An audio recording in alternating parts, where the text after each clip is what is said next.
Well, let's talk about what is happening in Florida and also Hong Kong for that matter. As I mentioned at the top of the show, Disney has now decided to reclose its Hong Kong location as of July 15th. This even as its Florida location, or at least some of Disney World, opened back up. Our Dan Roberts is here now to talk us through this.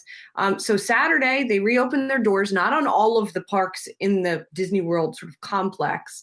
What do we know about how it went? Yeah, that's right, Julie. Just Magic Kingdom and Animal Kingdom, so not the whole complex, and severely reduced capacity. Disney hasn't actually shared the exact percentage, but I imagine it's similar to what they did with Shanghai Disneyland, which was the first Disney park in the world to reopen after lockdown. That was May 11, and they kept that capacity below 30%. And it's interesting, on social media, you can see photos and videos of people who are in the park, and you barely see any people in the frame. So, Disney has been very aggressive in the social distancing measures, and also everyone who comes into the park gets their temperature taken, zapped, and then you have to wear a mask. So it's interesting. There's sort of two courts of public opinion here. There's posts from people who actually went, and it sounds like it went pretty well. People felt very safe. There was a quote somewhere from someone from Atlanta who said, A, our family was desperate for something to do, and B, that she felt safer in the park than she did at a grocery store.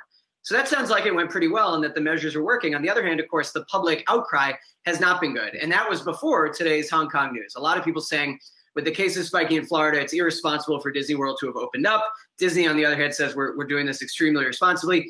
But then today you have the DisneyLand Hong Kong news shutting down on July 15 when it had just reopened on June 18. So as I mentioned, Shanghai opened May 11. That is still open for now. Hong Kong opened on June 18 and is now shutting again after less than a month.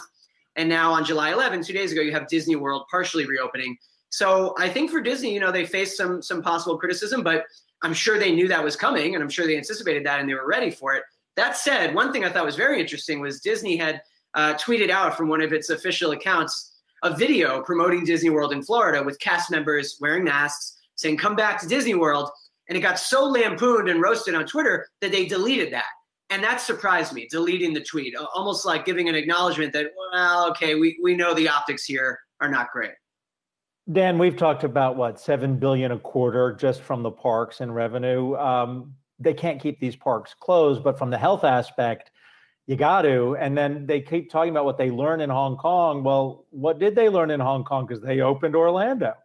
Sure. Look, yeah, it's the profit engine of the company. In fact, it's worth reminding viewers, because I think we talk so often about the media side and the glitz and glamour of Disney Plus that people forget that the parks are the moneymaker. And in fact, last year in 2019, most of the parks had record profit. So yeah, they feel the need to reopen to make some of this money. I mean, Disney has been terribly hit by this time. Everything was closed. Everything was shut. Now that said, in Florida, it's a slow partial reopening, but we're not going to know whether it was a mistake and whether it was too hasty until a couple weeks from now, right? I mean, everyone is out there saying, look at the spike in cases, how dare they open? But Disney is saying, no, we're being extremely cautious, extremely safe. And again, you look at those videos, there's almost no people in the frame.